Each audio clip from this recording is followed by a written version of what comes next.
बनते सारिपुत्र और उनकी माँ सारी। सारिपुत्र बुद्ध के सबसे बड़े शिष्य थे। कहा जाता है कि उनकी बुद्धि और शिक्षा देने की क्षमता बुद्ध के बाद दूसरे स्थान पर थी। सारिपुत्र की मृत्यु बुद्ध से पहले हो गई थी। अपनी मृत्यु से कुछ महीने पहले उन्होंने बुद्ध को अंतिम विदाई दी। सभी प्रबुद्ध लोग जानते हैं कि वे सब मरने वाले होते हैं और उनसे कहा कि वो अपनी माँ के ऋण का उपकार चुकाने के लिए घर जाना चाहते हैं। बुद्ध ने उत्तर दिया, मैं समझ गया। सारिपुत्र की माँ का नाम सारी था। सारिपुत्र शब्द का अर्थ है सारी का बेटा। वो इस बात से बहुत दुखी था कि उसका बेटा भिक्षु बन गया। वो चाहती थी कि वो एक साधारण जीवन जिए, इसलिए जब वो भिक्षु बन गया तो उसने उससे बात करने से इनकार कर दिया।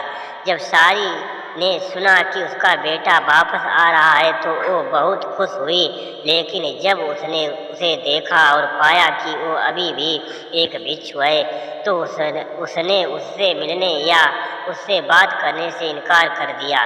सारिपुत्र की माँ एक कट्टर ब्राह्मण थी और बुद्ध की शिक्षाओं और उनके अनुयायियों के प्रति उसका विरोध था। जैसे जैसे दिन बीतते गए सारिपुत्र कमज़ोर होते गए, फिर भी उनकी माँ ने उनसे बात करने से इनकार कर दिया। ऐसा कहा जाता है कि सारिपुत्र के अंतिम निर्वाण यानी मृत्यु से पहले की रात को बहुत से देवता बारी बारी से उनके कमरे में उन्हें अंतिम श्रद्धांजलि देने आए थे।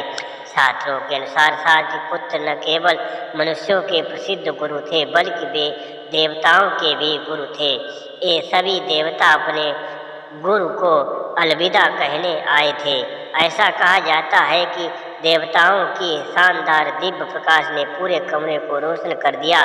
सारी की नींद उस प्रकाश को देखकर खुली और वो ये देखने आई कि क्या हो रहा है। जब उसने देखा कि सभी देवता उसके बेटे को सम्मान दे रहे हैं, उनके बेटे को देवों को सम्मान देने के विपरीत, तो उसे एहसास हुआ कि उसका बेटा कोई साधारण साधु नहीं था। तभी उसने उससे बात की। सारिपुत्र ने अपनी मृत्यु से पहले जो अंतिम कार्य किया वो था अपनी माँ को 4 आर्य सत्य सिखाना। एक ज्ञान पाकर माँ एक श्रोतापन्न बन गई। इस तरह सारिपुत्र ने अपनी माँ के ऋण का उपकार चुकाया और उनकी मृत्यु हो गई। मंगल हो।